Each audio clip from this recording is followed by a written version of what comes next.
My name is Tim Quigley, Captain Stephen Timothy Quigley, Jr., United States Navy retired, second generation Navy.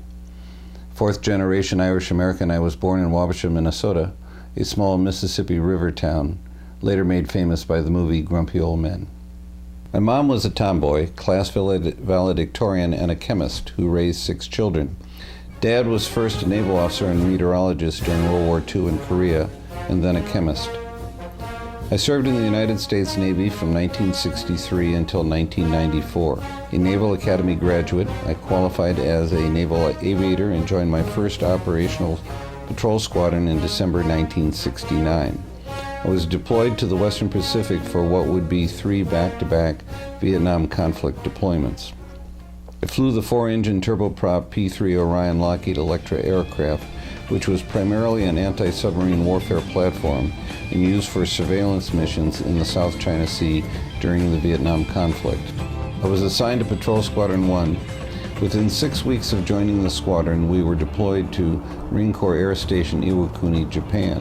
While we flew operational missions in our Japanese operating area, our real purpose was to set up crew rotations into the Vietnam conflict theater. Our task there was to patrol the South Vietnam coast on a daily basis, to surveil all sea traffic, identify and interrupt any North Vietnamese infiltrating trawlers. My first Vietnam deployment rotation occurred the last week of April 1970. My flight crew landed in Cam Ranh Bay around sunset, and we were immediately brought into the briefing room for our 1-hour in-theater indoctrination. About halfway through the indoctrination session, there was a horrific explosion. The entire building shook, ached, and groaned. I had been in earthquakes, but this was nothing like I'd ever felt before. Sirens began screeching, and all of a sudden we were herded out of the building and directed into the confusion and darkness towards a bunker. We spent the next 13 hours in the bunker, experiencing round after round of rocket attacks with explosions often in close proximity.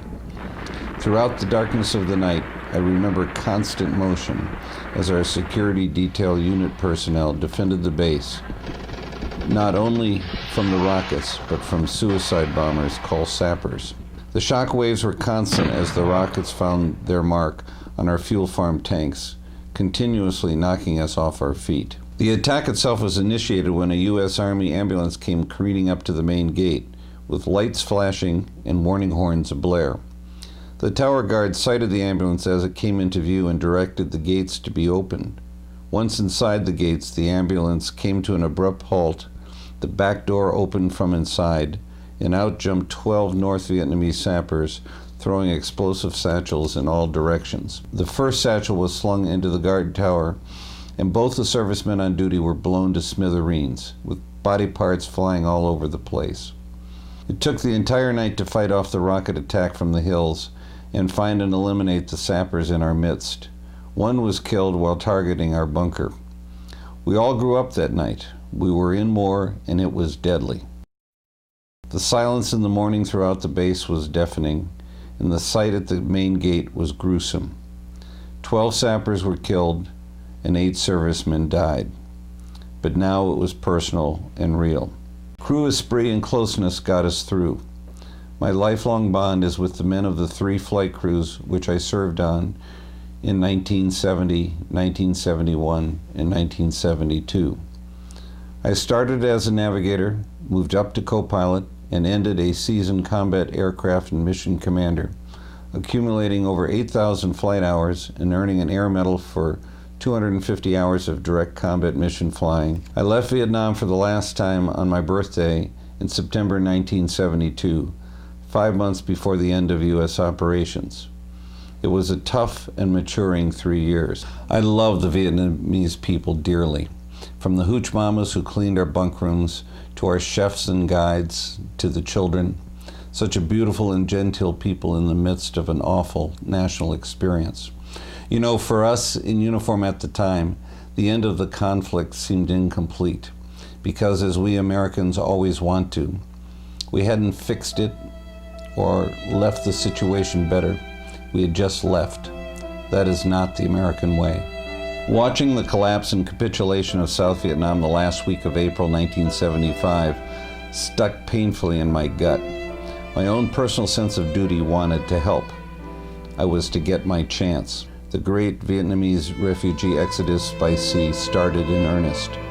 Thousands of refugees were setting out onto the South China Sea in the midst of overloaded and oftentimes unseaworthy dhows and crafts of all sizes and shapes. To prevent a potential refugee catastrophe, the U.S. initiated refugee operations.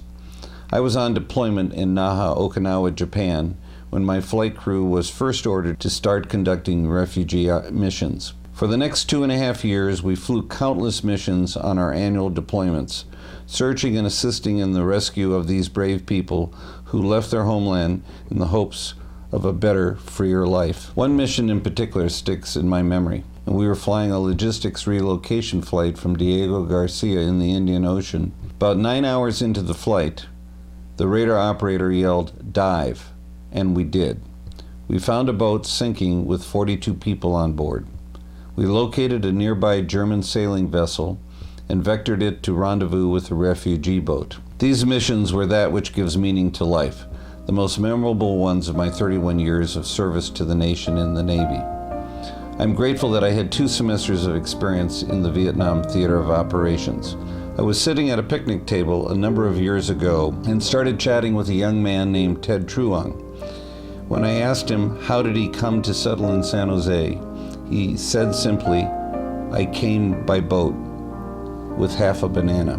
Just like Ted, I cannot tell you how many times in the years since I have met someone and then realized that maybe, just maybe, he or she may have been on a boat that we rescued.